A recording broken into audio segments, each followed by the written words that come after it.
On this special edition episode here on That Works, we're joined by none other than Matt Easton from scholagladiatoria to not only take an in-depth look on how this weapon was made, but also to give a brief history of why this unique gauntlet sword exists. The Pata. Hello and welcome back to another full build on our channel That Works. This time around we're building the Pata. This project was made for Art Knife Invitational and some parts were not filmed due to expediency. However, I hope you enjoyed this episode. Let's go! Every project that you care about should start out with an extensive set of sketches and designs, because at this point you have the chance to invent anything. But once you touch the metal, your options become limited. So I recommend anyone who wants to do artistic metalwork to learn sketching. And this time around we have a great and appropriate sponsor to show the concept. And the sponsor is Maker's Cabinet. Now, I'm going to try out some of the tools they've sent us. What I like about these tools is that they're actually made out of metal, which I hate plastic tools, I hate them. But these are brass, these will age very well and look antique in a short while. This tool not only is a ruler in proper measurements, metric, other side is the imperial system, but it also has a tactile indicator for 45 degrees, 90 degrees, and 135. Right, so I'm going to use that. The other thing is the iris. I'm very excited to use it because it primarily looks really cool. Once again, everything is made out of metal on it. It has a rubber pad that allows you to adjust it right on your paper, and it has a nice indicator what the radius you're drawing is, as well as center finder. Center finders are cool.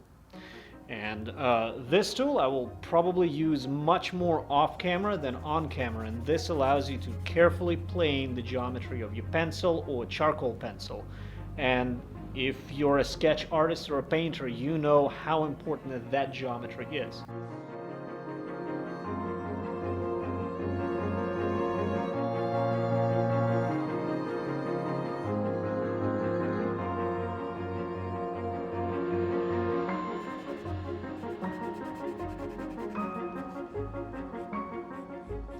The key goal for this sketch is to create the overall look and feel of the future item that I'm making, as well as sketch out some of the elements that I would really like to incorporate.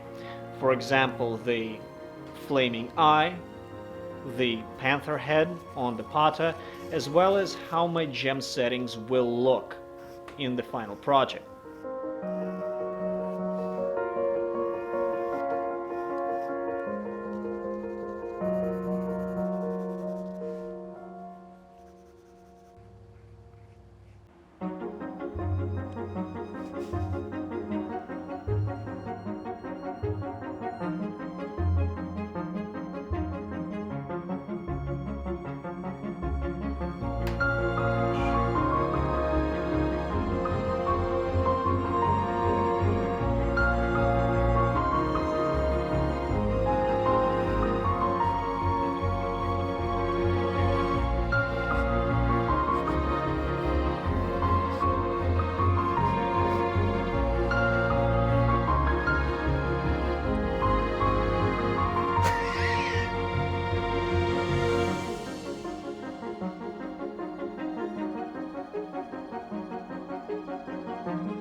And the sketch is done. Now be sure to check out Maker's Cabinet. They're always innovating, producing new tools, and if you click on the link below, you have a 10% off discount. The discount code is That Works. Be sure to check them out. Now, let's get to work.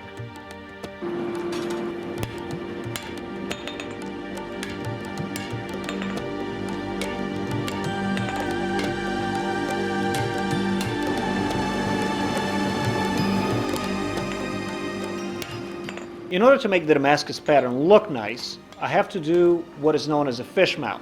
So I have my core, all the bars are going this way. I have to cut in a V and then close the fish mouth and forge weld it together so all the pattern meets nicely.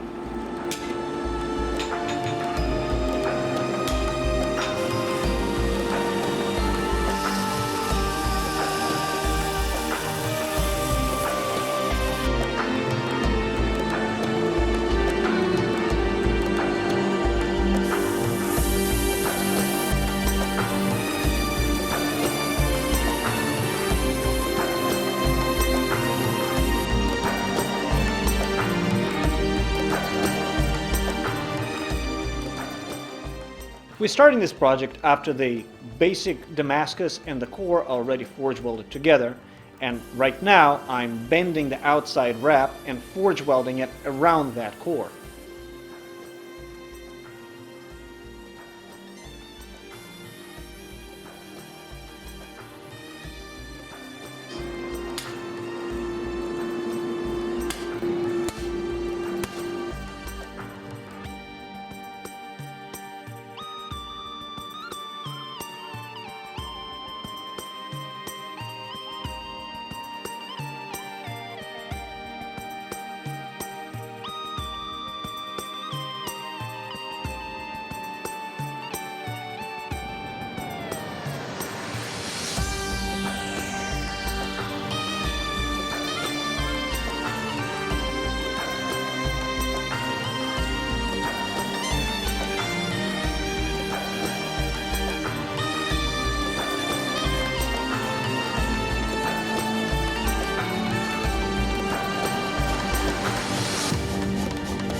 This year for the exhibition, the goal was for me to make every single blade out of Mosaic Damascus.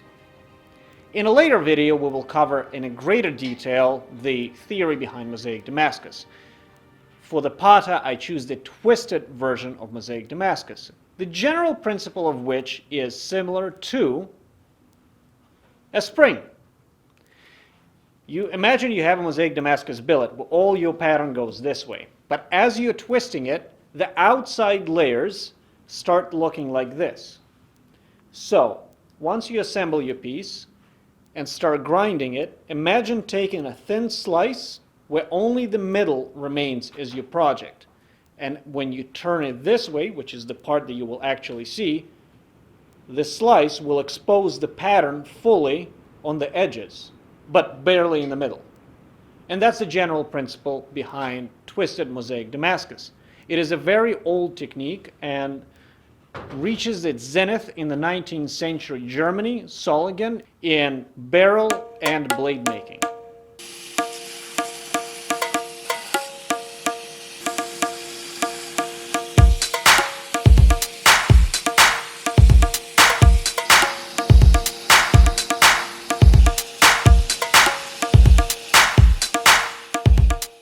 Before the final drawing of the blade, I ladder pattern my billet. And I ladder pattern only to make the twisted pattern more interesting and more spontaneous.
Because this is Mosaic Damascus, forging the blade 90% to shape is actually detrimental to the end result in terms of how the pattern appears.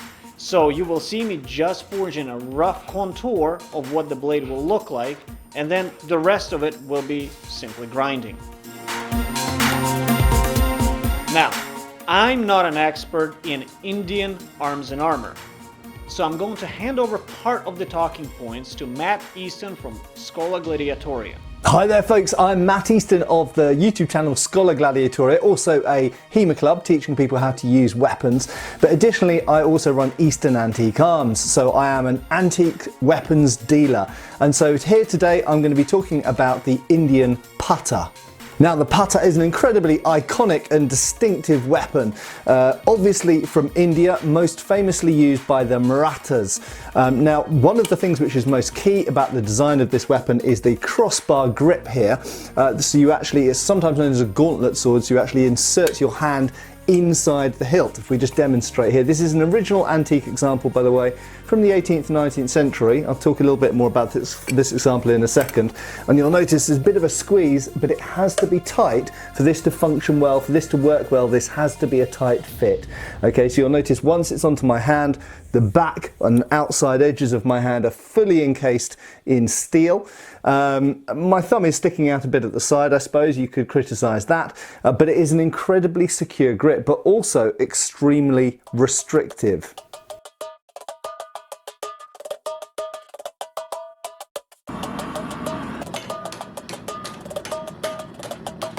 In order to make the gauntlet, I use, once again, Damascus. In order to give the gauntlet the basic form, I use a technique called raising, which is moving the material around the stake in order to not lose its thickness. I'm not certain if that is how it would have been done in the 17th or 18th or 19th century India. However, that's a technique with which I'm very familiar.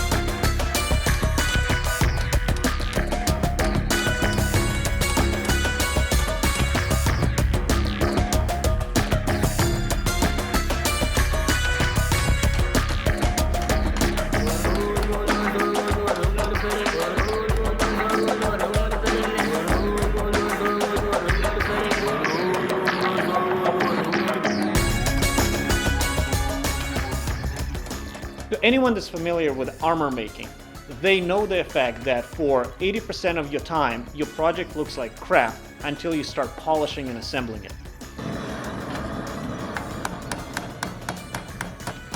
Now these weren't only used by the Maratha, they were used by numerous different groups and different nations in India during the 17th and 18th centuries in particular. They were also used by the Mughals, for example.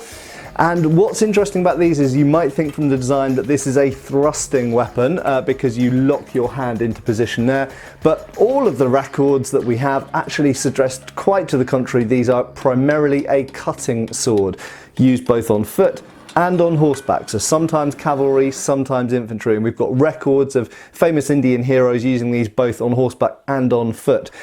And in fact, we even have some surviving records of how specifically these were used, and they were often used either in conjunction with another one of these, so a pair of these, or a shield, or by themselves, sometimes with a firearm even in the left hand.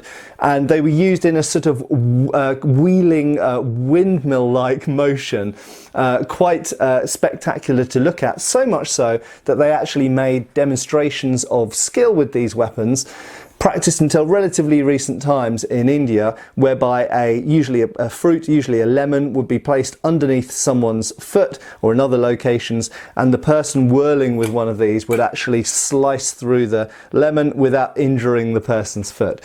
So these were used in martial arts displays as well as being battlefield weapons.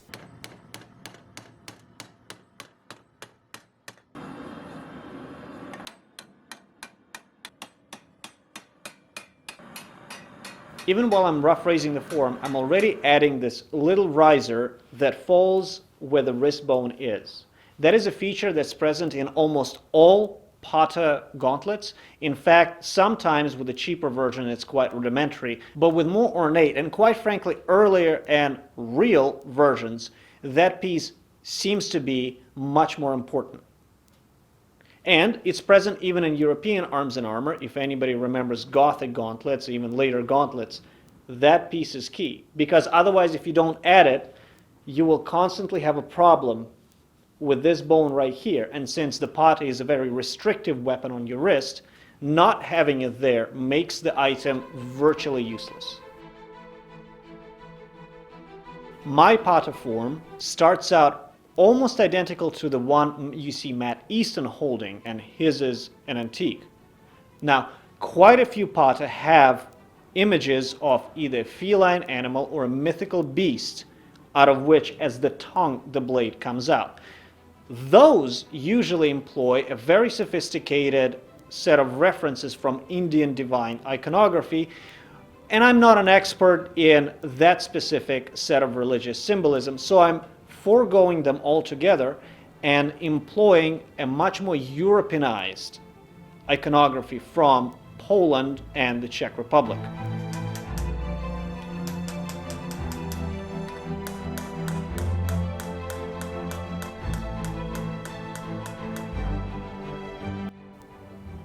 One of the reasons why I'm taking a detour from Indian iconography is because the pate is also a sacred weapon to a set of ethnic groups in India, and I don't want to get it wrong, because if you're doing something like that, you have to do it right or not do it at all. The second reason is this is my art project for an exhibition. So I want to not only just copy a historical type of weapon, but I want to introduce something new to it and use the weapon as the starting point towards my own unique artwork.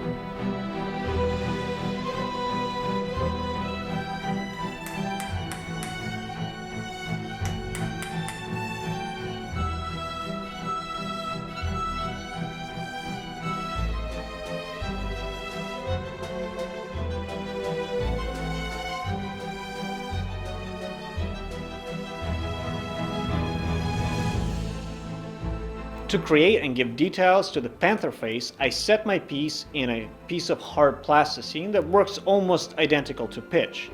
And then I use a set of chisels and hammers in order to move the material around to achieve the proper effect.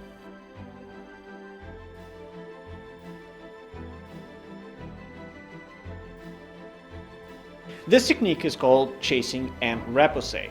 Repoussé, by definition, is working the material from the inside out, embossing, and chasing is working the material from the outside in. Because raising already gave me the repoussé, I embossed and worked my material to achieve a height. I'm just using chasing to move the material back in and leaving only the high spots untouched until a face emerges.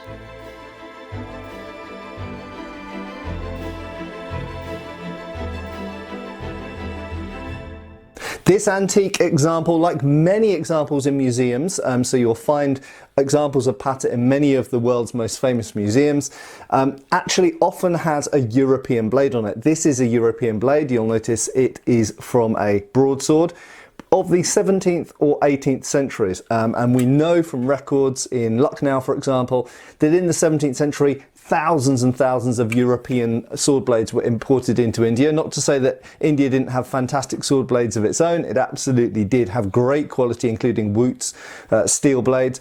But for whatever reason, European sword blades, probably for trade reasons, because they were very affordable and quite cheap, and made of sprung steel. You'll notice this is a springy sprung steel blade, were very popular in India, particularly in the 17th and 18th centuries. So we find a lot of Indian swords featuring European blades at this time, even sometimes rapier blades or flamberge blades, blades you might not expect mounted on both the pata but other types of Indian sword as well.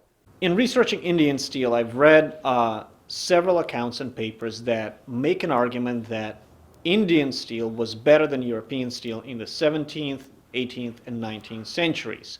However, in the case of the pata, which is supposed to be used by the elites, that seems to be a counter-argument because the almost exclusive use of European blades would indicate otherwise. Now that I know where the features of the face are going to be, it's time to start working on the lungets, which are made from the same Damascus sheath that the entire gauntlet started out as.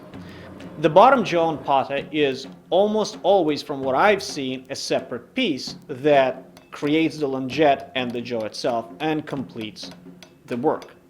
The top lungette, in my case, is a separate piece, but I'm not certain whether it's supposed to be or not. And both are attached from the inside of the face via rivets.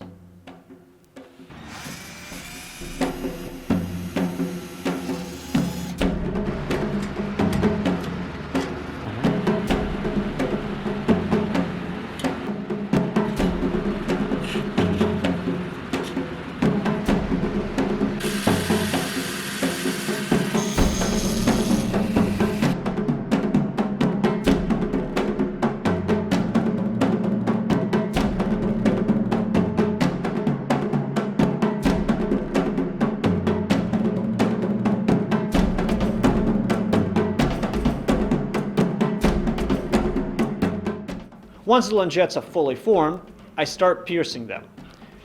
I pierce them in order to add an ornamental motif, and the bottom lungette has my initials pierced through that act as my signature because I never stamped the blade.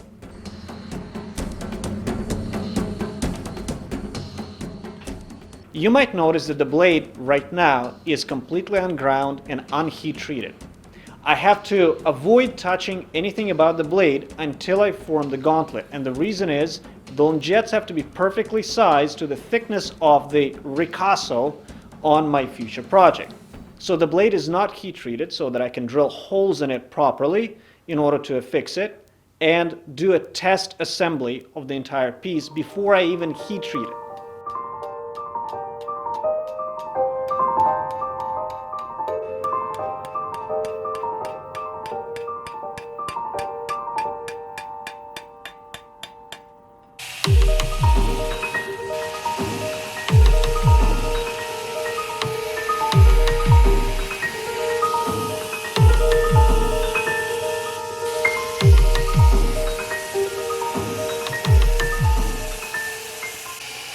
Once I approve the test assembly, it's time to work simultaneously on multiple stages. One is grinding the blade, and the second one is doing all this silver ornamental work that will go onto the final project. So I take a piece of sterling silver, which tends to be a little bit harder and more durable than fine silver, and start making the eye.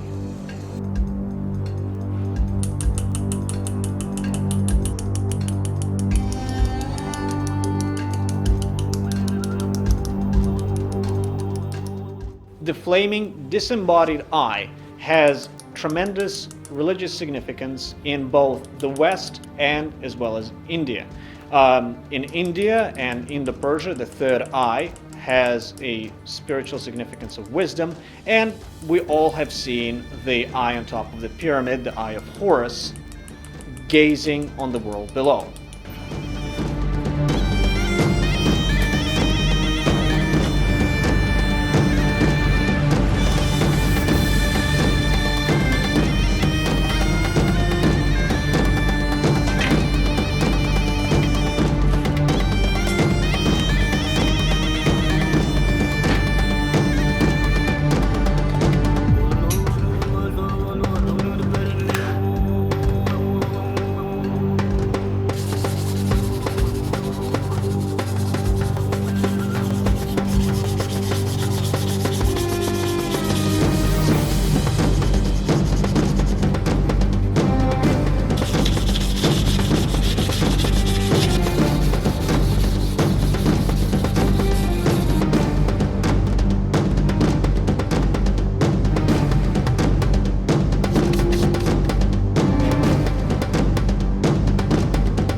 Well, you guys have been asking for more historical weapons, for more unique weapons, for more original art, for more armor smithing, and this has basically incorporated all of this. and it certainly pushed the definition of a fun project.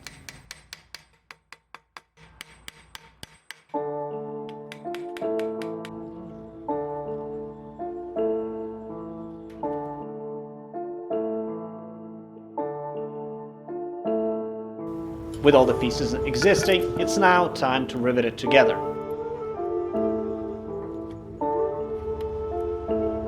And I present to you the Pata.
So this is the Indian Pata, an incredibly iconic and unforgettable sword. I'm sure you'll agree. I hope you've enjoyed looking at it. Thank you, Matt Easton, for your contribution to this video, and you, the viewer, should probably go and check out his channel at scholagladiatoria. I enjoyed this piece, and at the same time, this was a tremendous frustration, which makes me happy that it's finished and how it turned out. I hope you, the viewer, enjoys it as much as I sweat during making it. And in the future, we'll document more of my art projects for exhibitions. I hope you enjoy those as well. And don't forget, if you'd like to class up your drawing and your sketch work, be sure to upgrade your tools by getting some Maker's Cabinet specialty items today. Just click the link in the description below. And if you're new to this channel, be sure to subscribe so you don't miss out on any more of these killer videos. And be sure to give this video a like if you enjoyed this historical build. And don't forget to tell us in the comments below what build you'd like to see us here on That Works make next.